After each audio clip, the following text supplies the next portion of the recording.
오늘 하나님 말씀은 사사기 19장 10절에서 21절까지 말씀입니다.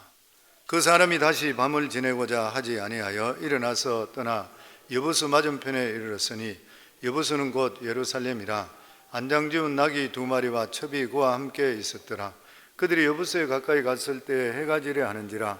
종이 주인에게 이르되 청하건대 우리가 돌이켜 여보스 사람의 이 성읍에 들어가서 유숙하십시다 하니, 주인이 그에게 이르되 우리가 돌이켜 이스라엘 자손에게 속하지 아니한 이방 사람의 성읍으로 들어갈 것이 아니니 기브아로 나아가리라 하고, 또 그 종에게 이르되 우리가 기브아라 라마 중 한 곳에 가서 거기서 유숙하자 하고, 모두 앞으로 나아가더니 베냐민에 속한 기브아에 가까이 이르러 해가 진지라. 기브아에 가서 유숙하려고 거리로 돌아 들어가서 성읍 넓은 거리에 앉아 있으나 그를 집으로 영접하여 유숙하게 하는 자가 없었더라. 저녁 때 한 노인이 밭에서 일하다가 돌아오니 그 사람은 본래 에브라임 산지 사람으로서 기브아에 거류하는 자요, 그곳 사람들은 베냐민 자손이더라. 노인이 눈을 들어 성읍 넓은 거리에 나그네가 있는 것을 본지라. 노인이 묻되 그들은 어디로 가며 어디서 왔느냐 하니, 그가 그에게 이르되 우리는 유다 베들레헴에서 에브라임 산지 구석으로 가나이다. 나는 그곳 사람으로서 유다 베들레헴에 갔다가 이제 여호와의 집으로 가는 중인데 나를 자기 집으로 영접하는 사람이 없나이다. 우리에게는 나귀들에게 먹일 집과 여물이 있고 나와 당신의 여종과 당신의 종인 우리와 함께한 청년에게 먹을 양식과 포도주가 있어 무엇이든지 부족함이 없나이다 하는지라.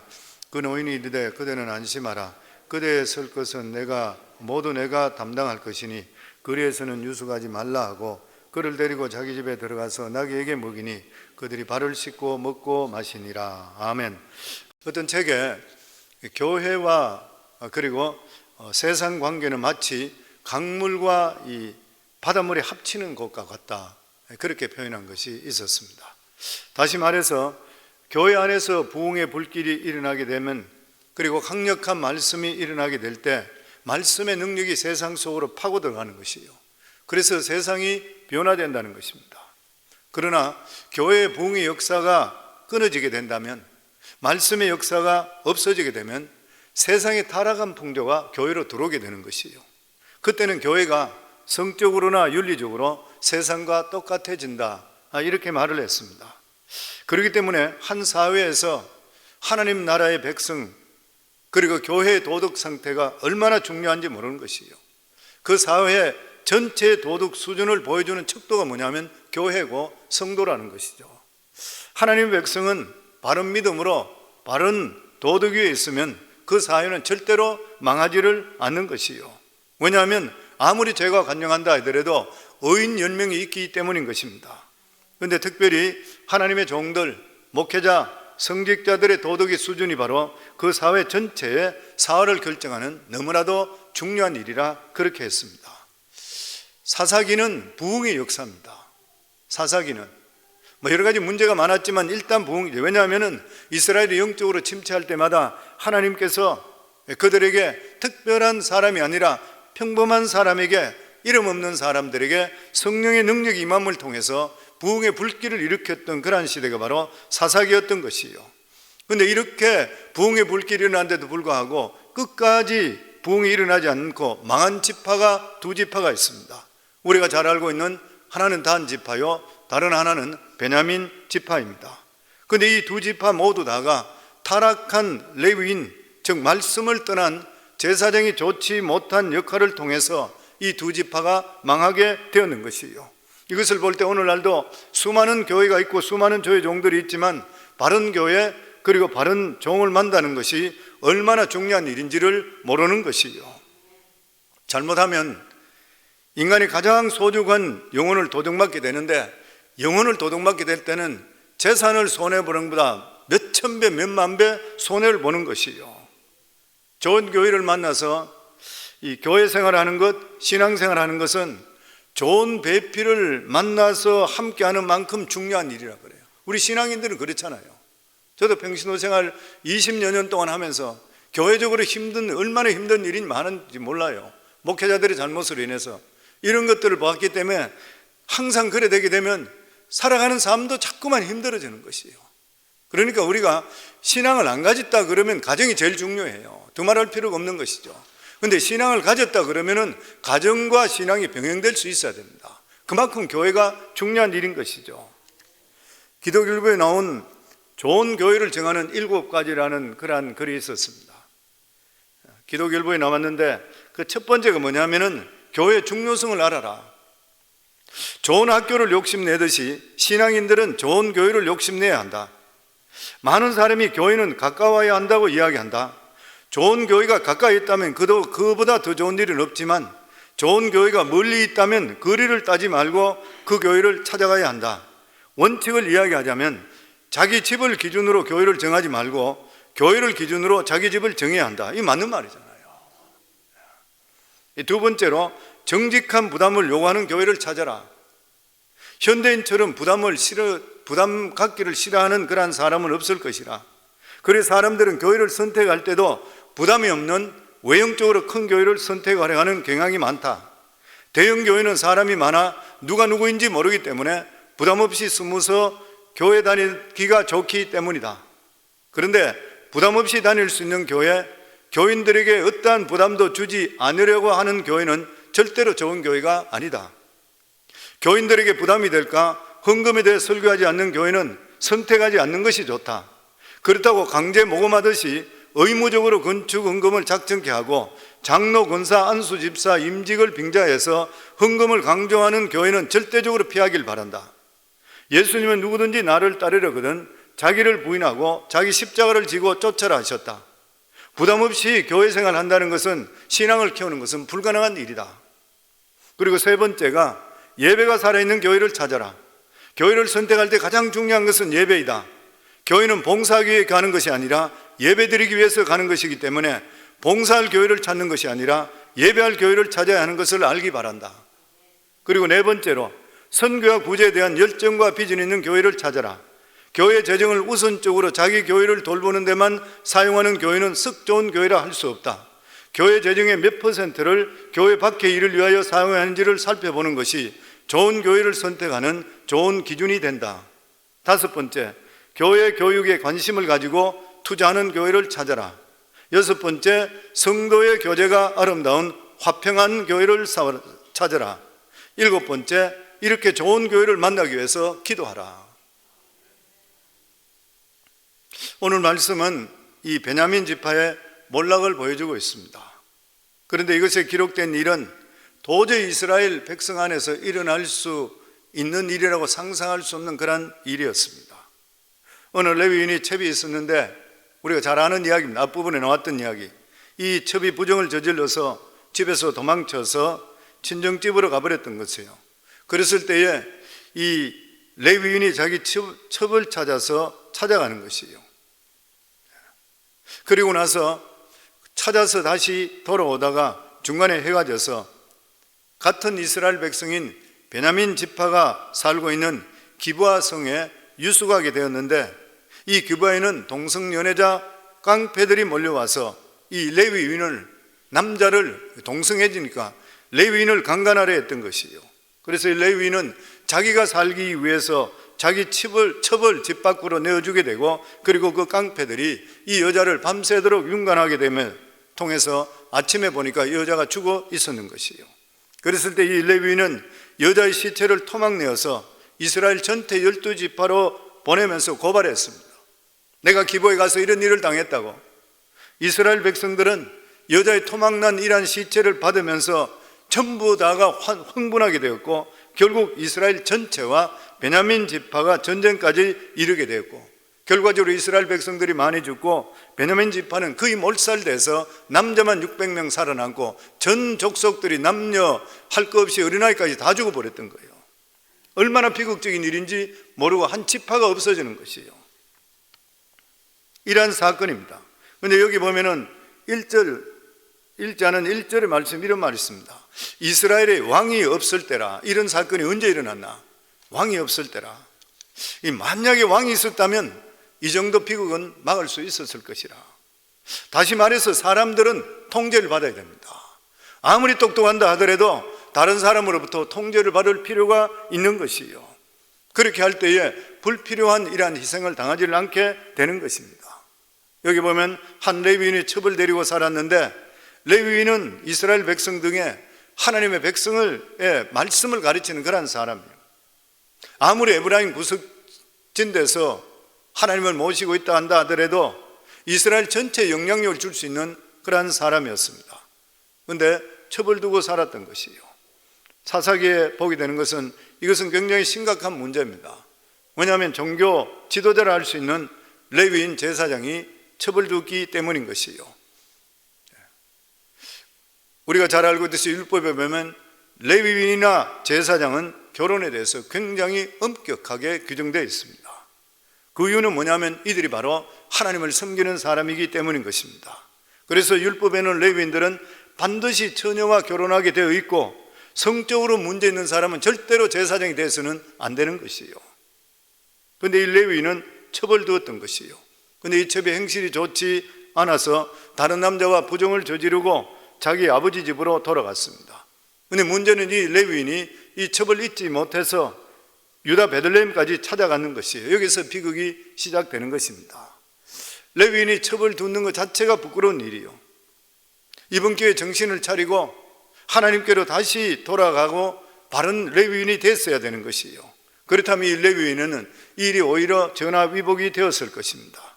그런데 이는 자기들 속이고 불륜까지 저지른 그 여자를 잊지 못해서 그 아버지 집까지 찾아가게 되었던 것입니다. 교회 다니지 않는 사람이 교회 왔을 때 가장 먼저 듣는 이야기가 소리가 뭐냐면 회개라고 그래요. 회개라는 것은 자신의 삶 속에서 하나님이 기뻐하지 않는 그러한 죄를 버리고 바른 삶으로 돌아오는 것이 회개입니다. 그래서 어떤 의미에서 회개에 필요한 것은 눈물이 아니라 행동이라고 그래요. 눈물은 누구나 흘릴 수 있어요. 근데 내 삶 속에 정말 돌아왔는 것인가? 그것을 완전히 돌아와서 하나님 말씀대로 사는 것인가? 그런 이야기가 있죠. 아프리카에 선교사님이 내가 복음을 전하는데 아프리카 추장들은 여자들 많이 데리고 있는 부인들이 10몇 명씩 이렇게 데리고 있다 그래요. 이렇게 데리고 있었는데 이 추장이 예수를 믿게 되는 거예요. 이 추장이 예수를 믿게 됐는데 선교사님보다 깜짝 놀랄 사건이 벌어진 게 뭐냐면은 하나님 말씀에 한 부인과 살아라는 그 말씀이 자기에 들어와서 굉장히 고민하다가 자기가 데리고 있는 10명 이상 되는 그러한 다른 부인들에게 먹고 살 수 있는 만큼의 재산을 다 떼어주고 나서 다 돌려보내버리는 거예요. 선교사님 보고 깜짝 놀랐다는 것이에요. 실제적으로 믿음이라는 것은 내가 믿음이 있다 어떻게 보여요? 행동으로 나타나야 되잖아요. 아무리 내가 입으로서 달달 성경을 외우고 아무리 기도를 많이 하는 것이 보인다 한다 하더라도 내 삶 속에 그것이 행하지 못한다 그러면 죽은 믿음인 거예요. 그러니까 이 레위인도 아프리카 추장처럼 첩에게 먹고 살 것을 주고 떠났었어야 되는 것이에요. 이게 회개인 것입니다. 하나님께서 이런 기회를 준데도 불구하고 회개하지 않았던 것이에요. 오히려 레위인은 베들레헴까지 찾아가서 첩을 데려오는 것이에요. 그러면서 3절에 보면 다정하게 이야기했다 그랬습니다. 잘못했으면 책망해야 되는데도 불구하고 그래야 바로 살 수 있는데도 불구하고 구슬러서 옛 생활로 다시 데려오는 것이에요.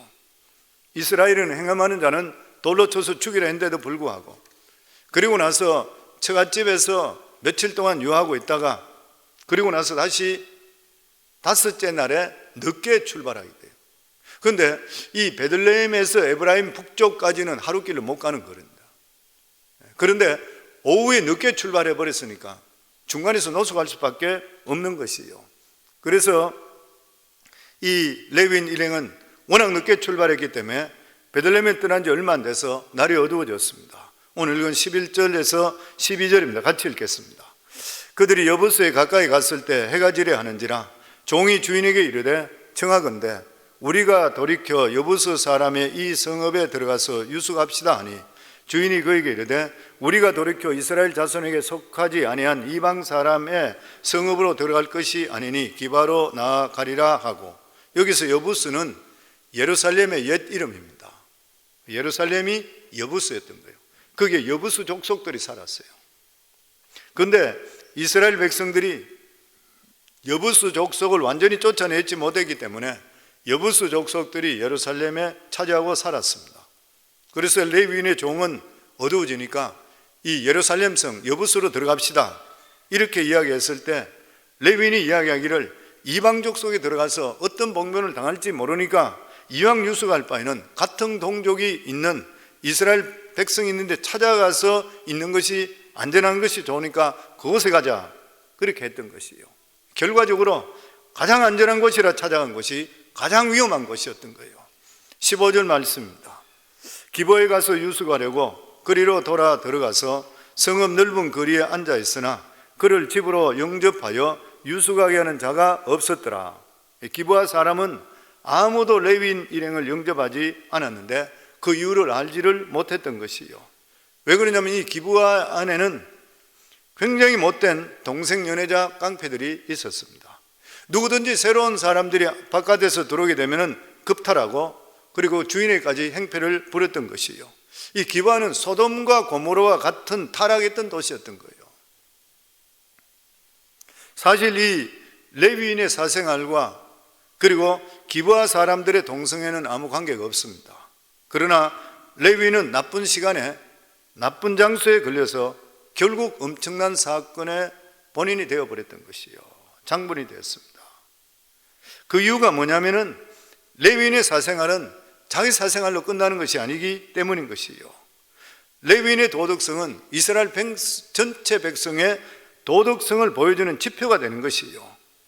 레위인은 하나님을 섬기는 그런 사람인데 하나님을 섬기는 자가 이 정도 타락했다면 백성들은 이 말할 필요가 없는 것이요. 그리고 이것이 부배령이 되어서 결과적으로 자신에게 돌아오게 되었는 것입니다. 이스라엘 백성들은 아브라함이 부지 중에 손님을 대접했다가 천사를 대접했다는 것을 자기들이 알기 때문에 이러한 전통이 좋은 미덕으로 전해지고 있었습니다. 그래서 누구든지 간에 외부 사람들이 올 때는 그 사람이 천사를 생각해서 기쁨으로 대접하려고 그랬어요. 그런데 이상히도 기브아 사람들은 저녁이 되어도 성에 찾아온 나그네를 영접하는 사람들이 없었습니다.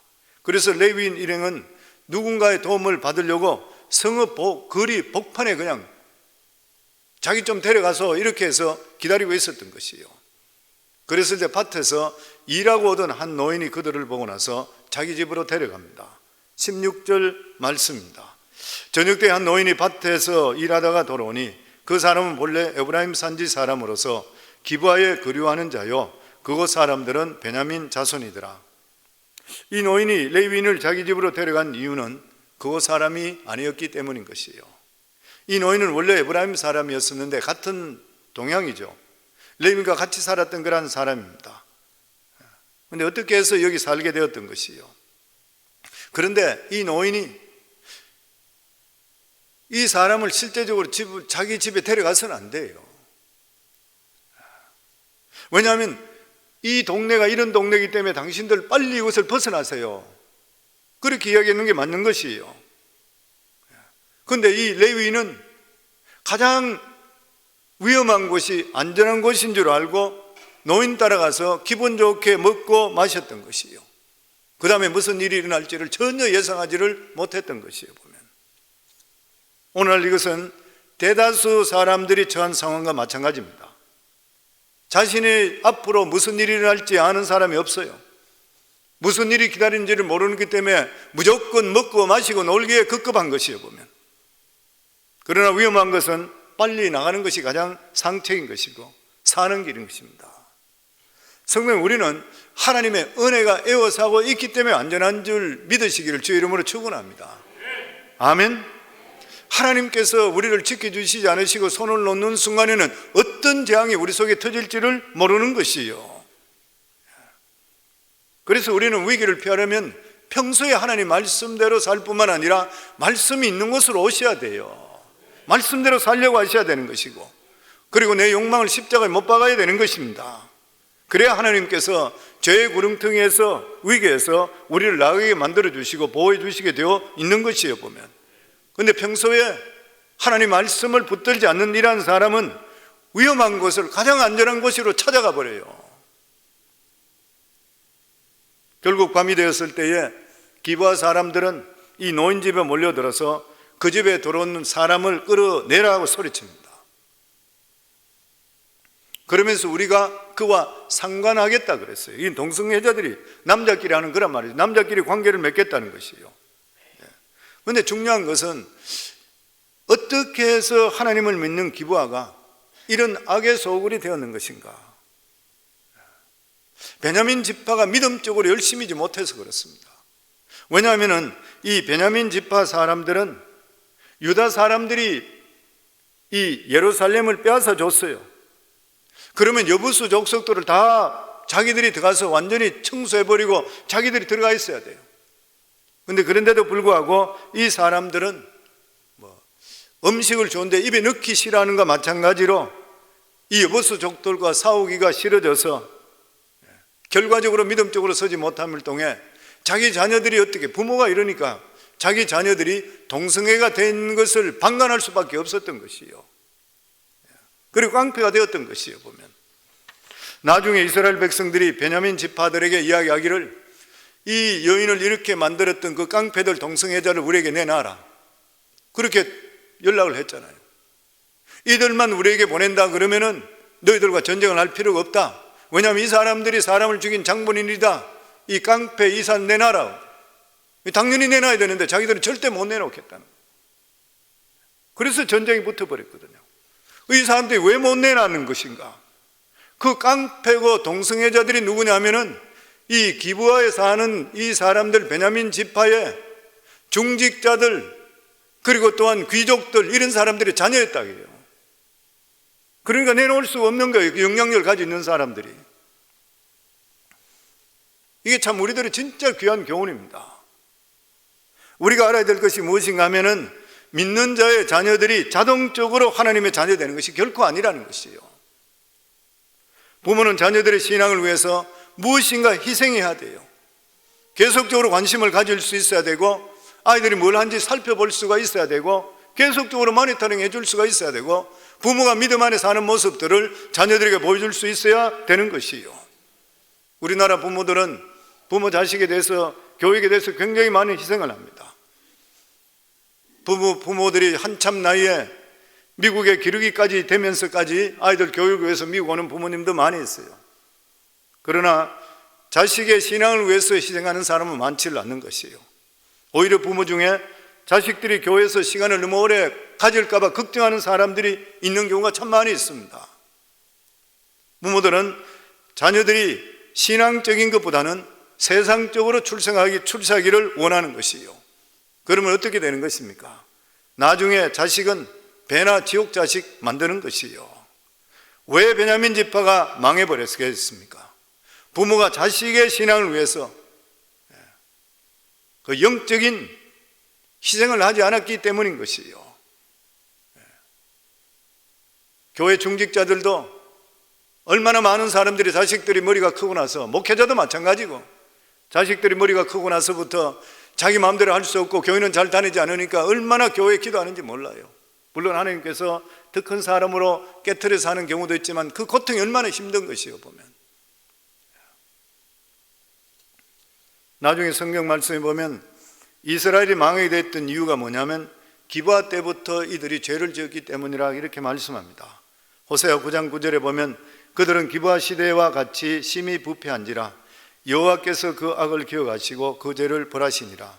호세아가 말하고 있는 기브아 시대라는 것이 바로 오늘의 본문의 사건인 것입니다.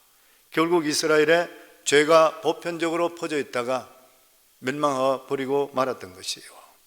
오늘 여기 본문에 이야기하신 것이 무엇입니까?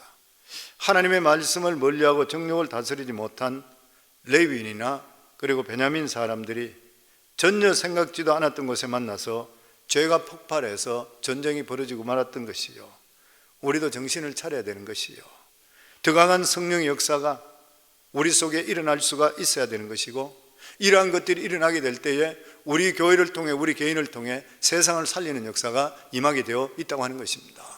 그리고 우리 부모님들, 우리 자녀들 어떻게 신앙생활 하는지 부모님들이 유심히 살펴야 되고, 그리고 신앙 때문에, 아이들 신앙 때문에 우리가 희생을 할 수가 있어야 되는 것이고, 더더욱이나 부모님들은 집안에서 살아갈 때 믿음적인 삶을 사는 모습들, 아버지가 아내한테 하는 말들, 행동, 자녀들이 다 보고 있어요.